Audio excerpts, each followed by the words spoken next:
matchup features two quarterbacks who will be trying to lead their team to victory. It's the Cowboys going up against the Falcons. With that, let's send you to Atlanta now, where Brandon Gaudin and Charles Davis are on the call.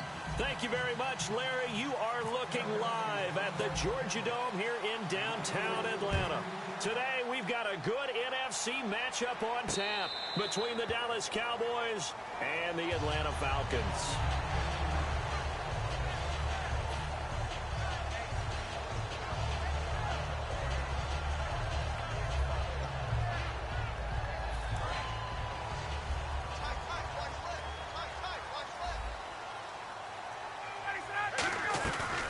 They'll run for the first time with Devontae Freeman. And they're able to get this one across the 35. And when you watch Devontae Freeman run the football, you can almost close your eyes and hear him running the football, can't you? Because people just scatter. I mean, you know, when he goes through a pile, it moves in a positive direction for him. I just love how hard he plays the game. 1,000-yard season. He had 11 touchdowns last year.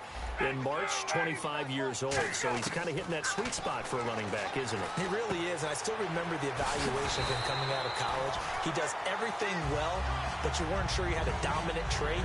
Well, wrong about that. He's dominant just about everything he does. And I think that he's going to continue to elevate his game and seek a third Pro Bowl in 2017. They'll throw on first down. And no escaping this time as he'll go down. They got him for a sack. Anthony Hitchens leading the surge there. He drops him for a loss of 6.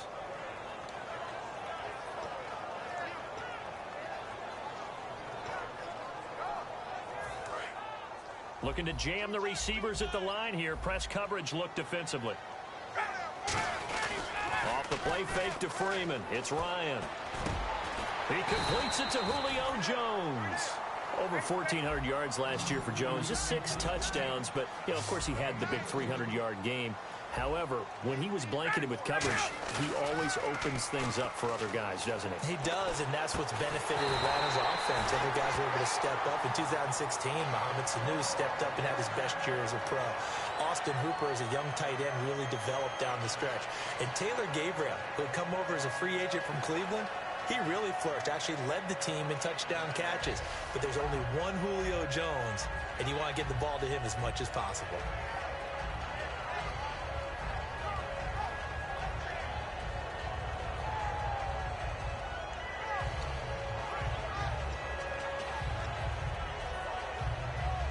And now inside the red zone, the offense will operate.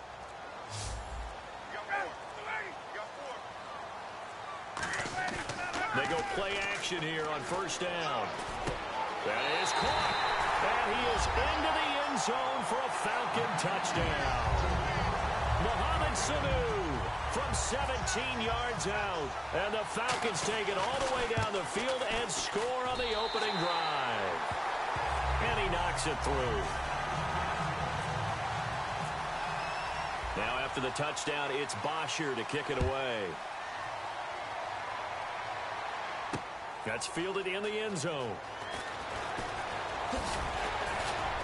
It'll bring it back to just about the 25. Call it the 24-yard line.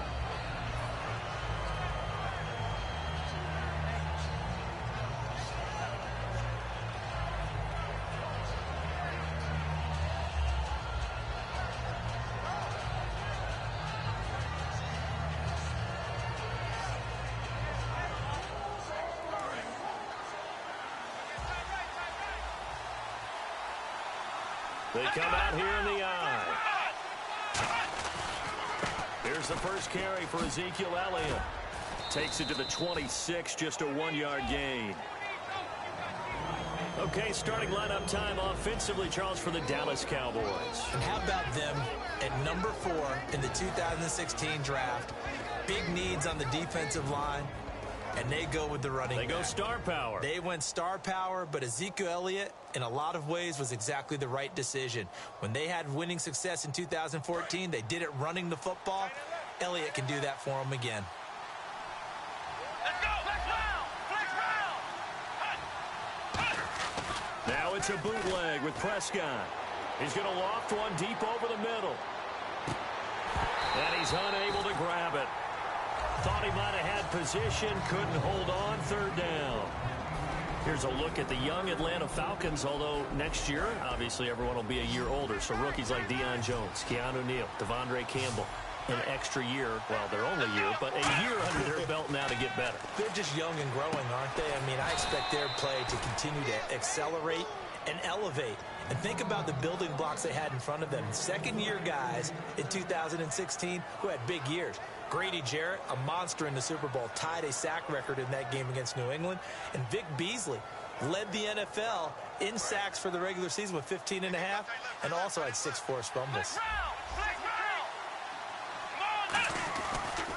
A first down carry by Elliott.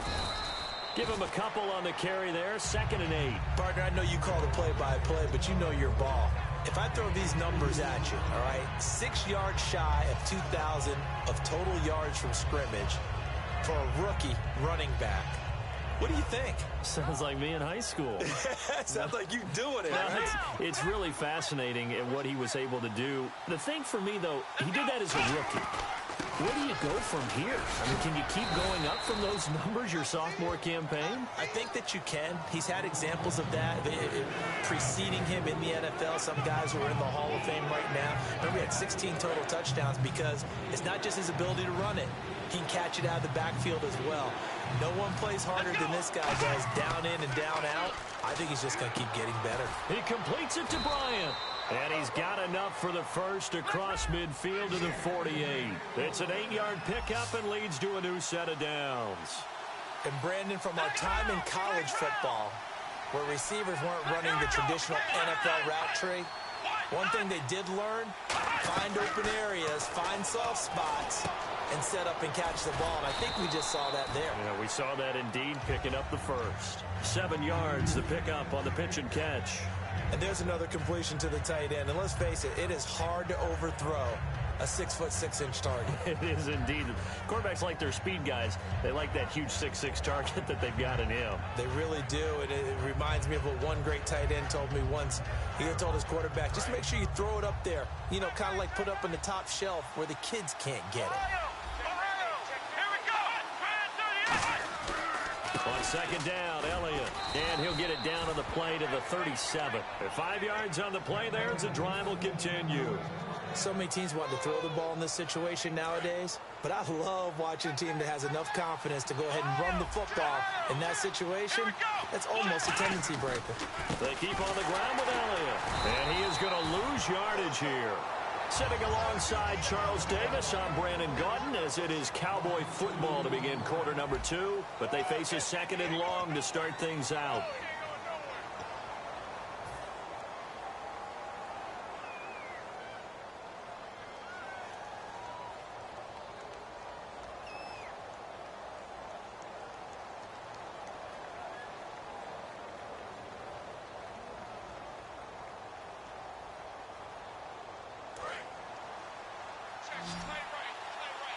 And the D-line pinching together must be expecting the run. They play fake to Elliott. Now Prescott. He's going to let this one go deep. And they went for a big play through the air on 2nd down. Couldn't connect. Now it's 3rd.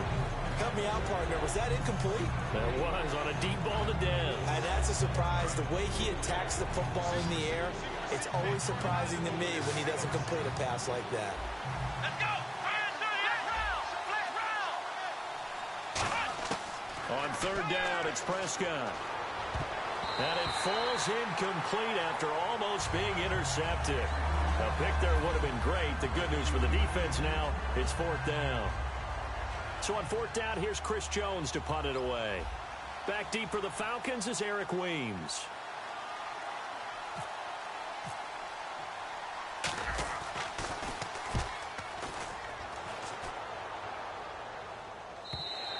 Now this is going to carry well into the end zone for a touchback.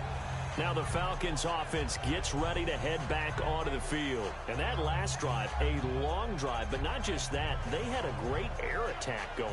Do they stick with that? I would think that they would, because if they were competent enough to do it on the last drive, starting backed up in their own territory, why would you change anything? They've got to be confident about what they're presenting and continue to do so. Yeah, because the secondary, they really look clueless. And that was amazing because that drive went, no adjustments, and no big plays by the defense to knock the ball away. And Jones has it over the middle. Give him 18 on that one. And the Falcons are going to get a first. So there on that play, offensively, they ran the crossing route. Defense was in zone coverage. So as a former DB, how tough is it to defend that? It's really difficult because your natural inclination is to chase the receiver and maybe leave your zone. So you have to have discipline in order to talk to your other coverage guys and let him know that that receiver's crossing from your zone to the next zone. He's coming your way. Make sure you have him. And then when the ball is actually thrown, secure the tackle. When they're moving on crossing routes, if you miss a tackle, it usually results in a big play. Now a play fake here on first down. And no escaping this time as he'll go down. They got him for a sack.